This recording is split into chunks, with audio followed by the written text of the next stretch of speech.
Contrary to Sammy Hagar's advice, Jesus said that if we are to have heaven on earth or anywhere else, we must be born again. Another way this philosophy is expressed in satanic theology is in Aleister Crowley's most famous and enduring proverb, "Do what thou wilt is the whole of the law." Before we examine the implications of this law, it's quite extraordinary how it, like much of Crowley's life and philosophy, has taken hold in the world of rock and roll. Led Zeppelin had "Do What Thou Wilt" inscribed into the vinyl on the initial pressing of their third album. Pharmacological guru of the rock and roll generation, Timothy Leary, for whom John Lennon wrote the song "Come Together," had this to say in one television interview. Well, I've been an admirer of Aleister Crowley. I think that I'm carrying on much of the work that he started over 100 years ago, and I think the 60s themselves. You know, Crowley said he was in favor of finding your own self and do what thou wilt shall be the whole of the law under love. It was a very powerful statement. I'm sorry he isn't around now to appreciate the glories that he started. One of those glories involved rock musician Bobby Bosselil. He took Jimmy Page's place composing the music for Kenneth Unger's film Lucifer Rising, and also took "Do What Thou Wilt" very seriously.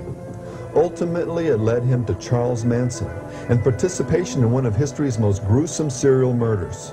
Crowley's legacy had reached its full potential. But that potential lives on, in a more subtle way, in the lives of countless millions who have been made spiritually blind by the God of this age. This blinding deception has been focused on obscuring one of life's most elementary truths, that ultimately there are two kingdoms and two types of people. Those in God's kingdom who have been redeemed by God, and those in Satan's who are trying to redeem themselves.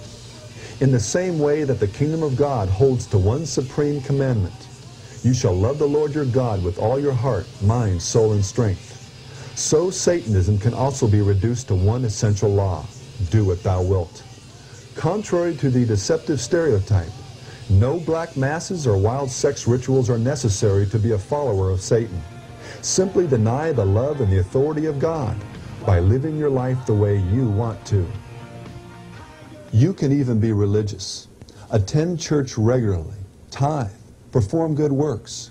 If it's a religion based upon your own terms, you are still comfortably fulfilling the dictates of Satan's most primary law: do what thou wilt.